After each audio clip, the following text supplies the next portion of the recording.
Hi hello welcome to 24/7 news TV. ఈ రోజు మనతో పాటు బీజేపీ లీడర్ ప్రేమ్ గాంధీ గారు ఉన్నారు. నమస్తే సార్. నమస్కారం. దాదాపు 26 ఏళ్ల తర్వాత ఢిల్లీలో బీజేపీ ప్రభుత్వం ఏర్పాటు చేసుకుంది. ఇంకా సీఎం ఎవరనే దానిపై సస్పెన్స్ నెలకొంది. అసలు ఎందుకు ఇలా? అట్లాంటిది ఏం లేదమ్మా. పార్టీ అన్నప్పుడు కొంత ఆచితూచి చూడాల్సినటువంటి అవసరం ఉంది కదా. అభివృద్ధి పక్షాన 27 సంవత్సరాల తర్వాత వచ్చింది. ఇక మళ్ళా మేము 20 సంవత్సరాలు 25 సంవత్సరాలు కంటిన్యూగా పరిపాలించలే. సరైనటువంటి నాయకుడి కోసం కొంత సమయం రేపో ఎల్లుండో ప్రకటించేస్తుంది. దాంట్లో పెద్ద ఏం లేదు. అయినా మేము ప్రకటించబో వీళ్ళదేం లేవు. అరే ఆగాలి కదా. ప్రజలాడ మమేక మంచి గెలుపునిచ్చిరు. ఆ గెలుపుకు తగ్గటువంటి నాయకుడిని ప్రజలకు ఇవ్వాలనుకుంటున్నాం. కొంచెం సమయం పడుతుంది. ఇప్పుడు తెలంగాణ బీజేపీలో బండి సంజయ్ వర్సెస్ రాజా సింగ్ అదే వాదన వినిపిస్తోంది. దీనికి ఏం చెప్తారు మీరు? సొంత పార్టీలోనే ఈ కలకలం. అవన్నీ ఏం లేవు, కలకలం లేదు, ఏం లేదు. ఒక ఇంట్లో నలుగురం ఉన్నప్పుడు 4 రకాలుగా కొట్లాడుకుంటాము. కొంత మా దాంట్లో కూడా ఈ మధ్య కాలంలో ఒకరి మీద ఒకరు మాట్లాడుకునే స్వేచ్ఛగా మాట్లాడుకుంటాం. దాన్ని మేము ఒక అడుగు ముందే అనుకుంటున్నాం. గతం కోసం పోల్చుకుంటే ఇవాళ ఉన్నది ఆ వారి భావాన్ని వీరి భావాన్ని కూడా పార్టీ రెండు కూడా చూస్తూ ఉంది. ఎందుకంటే ఇక్కడ సమస్యలు కొంత అంతర్గతంగా ఉంటుంది. పార్టీ అంతర్గత విషయం ఖచ్చితంగా చిన్న సమస్యలు అవి రెండు కూడా సదగమంతే. అవన్నీ ఏం లేదు. ఇప్పుడు ఎవరైనా వ్యాఖ్యలు చేస్తే చూసుకోవడానికి హైకమాండ్ అనేది ఉంటుంది. ఒకరికొకరు ఎందుకు విమర్శలు చేసుకోవడం? ఇప్పుడు రాజాసింగ్ మాట్లాడితే బండి సంజయ్ గారు కానీ రెస్పాండ్ అవ్వడం, బండి సంజయ్ మాట్లాడితే రాజాసింగ్ రెస్పాండ్ అవ్వడం, దీన్ని ఎలా చూడాలి? అంటే రాజాసింగ్ గారు మొదటి నుంచి కూడా కొంత వారు అగ్రెసివ్ నేచర్. ఏదైనా విషయాన్ని ఉంటే కుండ బద్దలు కొట్టి మాట్లాడతారు. ఈరోజు కూడా ఏదో అంశం ఉంటే వారు నిర్మోహమాటంగా మాట్లాడతారు కాబట్టి కొంత పార్టీ లైన్ దాటి ఉన్నప్పుడు కొన్ని విషయాల్లో కొంత పార్టీ ఆలోచిస్తుంటే అట్లేం లేదు. గతంలో కూడా ఆయన కొన్ని విషయాల్లో మాట్లాడినప్పుడు పార్టీ ఆయనకి షోకాజ్ నోటీస్ ఇవ్వడం, పార్టీ సస్పెండ్ చేయడం కూడా జరిగింది. అయితే కొంత పార్టీ లైన్కి ఆయన కొంత డిఫరెన్స్ ఉంటుంది, అంతే తప్ప వేరే ఏం లేదు. అయినా కానీ మొత్తం కూడా సనాతన ధర్మం, హిందుత్వం లేదా భారతీయ జనతా పార్టీకి ఇద్దరు నాయకులు కూడా పూర్తి సమర్థమైనటువంటి నాయకులు ఆ దిశగానే ప్రయత్నం చేస్తుంటారు.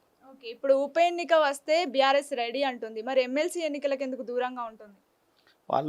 వాళ్ళు కనబడతా ఉంది. మేము గెలవమా లేకుంటే మేము కనబడమా, మేము ఓడిపోతామా అనే భయంలో వాళ్ళు ఉన్నారు.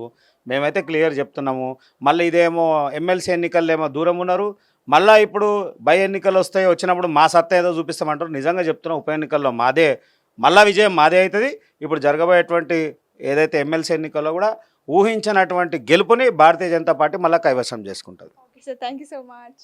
దాదాపు 26 ఏళ్ల తర్వాత ఢిల్లీలో బీజేపీ ప్రభుత్వం ఏర్పాటు చేసుకుంది. ఇంకా సీఎం ఎవరనే దానిపై సస్పెన్స్ నెలకొంది. అసలు ఎందుకు ఇలా? అట్లాంటిది ఏం లేదమ్మా. పార్టీ అన్నప్పుడు కొంత ఆచితూచి చూడాల్సినటువంటి అవసరం ఉంది కదా. అభివృద్ధి పక్షాన 27 సంవత్సరాల తర్వాత వచ్చింది. ఇక మళ్ళా మేము 20 సంవత్సరాలు 25 సంవత్సరాలు కంటిన్యూగా పరిపాలించలే. సరైనటువంటి నాయకుడి కోసం కొంత సమయం రేపో ఎల్లుండో ప్రకటించేస్తుంది. దాంట్లో పెద్ద ఏం లేదు. అయినా మేము ప్రకటించబో వీళ్ళదేం లేవు. అరే ఆగాలి కదా. ప్రజలాడ మమేక మంచి గెలుపునిచ్చిరు. ఆ గెలుపుకు తగ్గటువంటి నాయకుడిని ప్రజలకు ఇవ్వాలనుకుంటున్నాం. కొంచెం సమయం పడుతుంది. ఇప్పుడు తెలంగాణ బీజేపీలో బండి సంజయ్ వర్సెస్ రాజా సింగ్ అదే వాదన వినిపిస్తోంది. దీనికి ఏం చెప్తారు మీరు? సొంత పార్టీలోనే ఈ కలకలం. అవన్నీ ఏం లేవు, కలకలం లేదు, ఏం లేదు. ఒక ఇంట్లో నలుగురం ఉన్నప్పుడు 4 రకాలుగా కొట్లాడుకుంటాము. కొంత మా దాంట్లో కూడా ఈ మధ్య కాలంలో ఒకరి మీద ఒకరు మాట్లాడుకునే స్వేచ్ఛగా మాట్లాడుకుంటాం. దాన్ని మేము ఒక అడుగు ముందే అనుకుంటున్నాం. గతం కోసం పోల్చుకుంటే ఇవాళ ఉన్నది ఆ వారి భావాన్ని వీరి భావాన్ని కూడా పార్టీ రెండు కూడా చూస్తూ ఉంది. ఎందుకంటే ఇక్కడ సమస్యలు కొంత అంతర్గతంగా ఉంటుంది. పార్టీ అంతర్గత విషయం ఖచ్చితంగా చిన్న సమస్యలు అవి రెండు కూడా సదగమంతే. అవన్నీ ఏం లేదు. ఇప్పుడు ఎవరైనా వ్యాఖ్యలు చేస్తే చూసుకోవడానికి హైకమాండ్ అనేది ఉంటుంది. ఒకరికొకరు ఎందుకు విమర్శలు చేసుకోవడం? ఇప్పుడు రాజాసింగ్ మాట్లాడితే బండి సంజయ్ గారు కానీ రెస్పాండ్ అవ్వడం, బండి సంజయ్ మాట్లాడితే రాజాసింగ్ రెస్పాండ్ అవ్వడం, దీన్ని ఎలా చూడాలి? అంటే రాజాసింగ్ గారు మొదటి నుంచి కూడా కొంత వారు అగ్రెసివ్ నేచర్. ఏదైనా విషయాన్ని ఉంటే కుండ బద్దలు కొట్టి మాట్లాడతారు. ఈరోజు కూడా ఏదో అంశం ఉంటే వారు నిర్మోహమాటంగా మాట్లాడతారు కాబట్టి కొంత పార్టీ లైన్ దాటి ఉన్నప్పుడు కొన్ని విషయాల్లో కొంత పార్టీ ఆలోచిస్తుంటే అట్లేం లేదు. గతంలో కూడా ఆయన కొన్ని విషయాల్లో మాట్లాడినప్పుడు పార్టీ ఆయనకి షోకాజ్ నోటీస్ ఇవ్వడం, పార్టీ సస్పెండ్ చేయడం కూడా జరిగింది. అయితే కొంత పార్టీ లైన్కి ఆయన కొంత డిఫరెన్స్ ఉంటుంది, అంతే తప్ప వేరే ఏం లేదు. అయినా కానీ మొత్తం కూడా సనాతన ధర్మం, హిందుత్వం లేదా భారతీయ జనతా పార్టీకి ఇద్దరు నాయకులు కూడా పూర్తి సమర్థమైనటువంటి నాయకులు ఆ దిశగానే ప్రయత్నం చేస్తుంటారు. ఇప్పుడు ఉప ఎన్నిక వస్తే బీఆర్ఎస్ రెడీ అంటుంది. మరి ఎమ్మెల్సీ ఎన్నికలకు ఎందుకు దూరంగా ఉంటుంది? వాళ్ళు కనబడతా ఉంది. మేము గెలవమా లేకుంటే మేము కనబడమా, మేము ఓడిపోతామా అనే భయంలో వాళ్ళు ఉన్నారు. మేమైతే క్లియర్ చెప్తున్నాము. మళ్ళీ ఇదేమో ఎమ్మెల్సీ ఎన్నికల్లో ఏమో దూరం ఉన్నారు. మళ్ళీ ఇప్పుడు బై ఎన్నికలు వచ్చినప్పుడు మా సత్తా ఏదో చూపిస్తామంటారు. నిజంగా చెప్తున్నాం, ఉప ఎన్నికల్లో మాదే మళ్ళా విజయం మాదే అవుతుంది.